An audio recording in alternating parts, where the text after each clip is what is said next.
name is Bo Whaley, project engineer, Gallia County, District 10.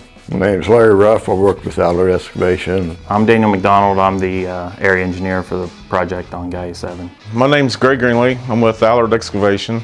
I was the project manager. My name is Michael Allard. I was the estimator and project manager for Allard Excavation. The project consisted of pavement rehabilitation. We removed up to 5 miles of concrete pavement, stabilized the subgrade, and then put asphalt pavement back. Concrete on this project was actually put down in 1940s, mid-40s, late 40s in that time frame. It was probably one of the worst roads in the county. I live here in the county myself, so I've drove it a lot, hearing a lot of people losing trailers, bouncing off, their trucks going down the road. So it was a job that really needed to be done. The project sold in February of 2021. It started in March of 2021. We opened the road up to traffic in November of 2021, and the project completed in June of 2022. The value was $8.2 million. It's one of the biggest jobs we've done. So we had a lot of goals set for that to show everybody we can do it. We're capable of doing it and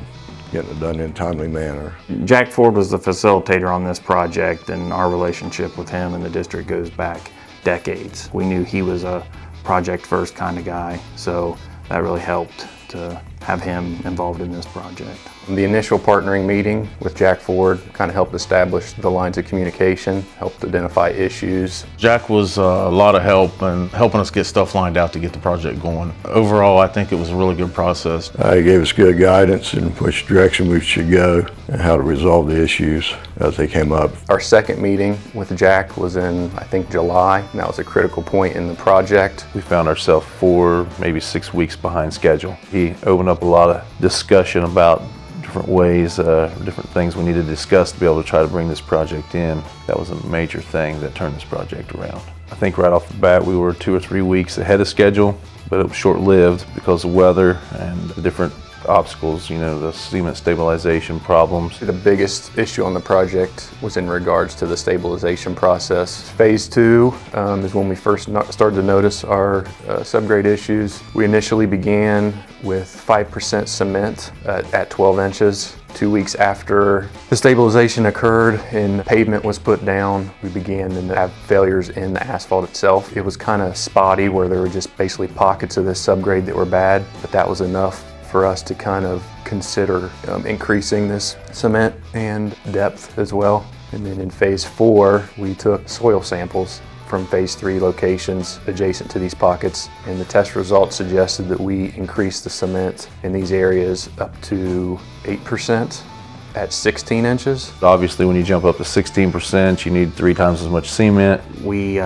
actually were told by SemBase that the amounts of cement stabilization that were required here were unheard of. I think at one point in the project we got cement from Pittsburgh, some from Toledo, just to keep it going, because our initial supplier location was unable to keep up with that demand. SemBase stepped in, really helped locate the cement so we can keep the base going and keep the project going. The state detour for this project was basically you're going up two miles on this pretty steep hill and then going back down 2 miles. The State Route 553 was a pretty bad road, just pretty well straight up and down. And once you get up there, it's curving. You got a 90-degree curve that sharps to the right, and then it goes straight back down. It's unsafe for buses and trucks to be traveling on there. It was not a viable detour once weather got bad. So we knew that milestone date was critical because we had to get all that traffic back on 7 before winter time hit. So it was one of those things where you start, you have to finish at all costs. We did go on day shift, night shift, 6 days a week. Other than Sunday, the project never stopped. I feel like we gained back 6 weeks in a matter of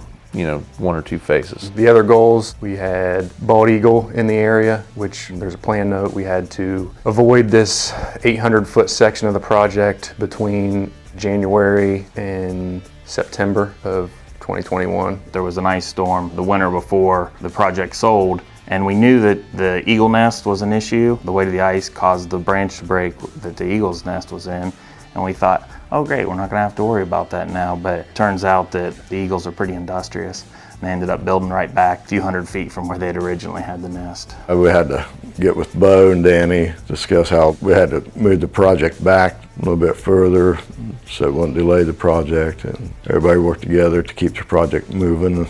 Another challenge on this project was the fact that we understood that you've got to excavate nearly 2.5 feet right next to the existing lane.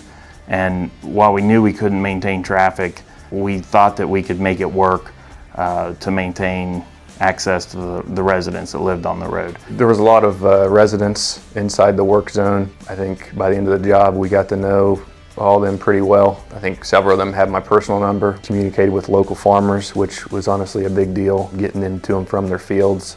It required a lot of flaggers, a lot of work together. I've never been part of a partnering process, and I'm not sure that the project would have got completed on time without that July meeting.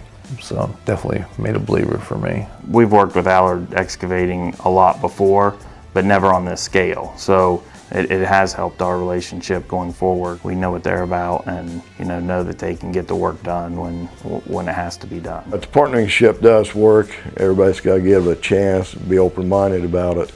But it definitely does work for both parties. In our case, we had a good team on both sides.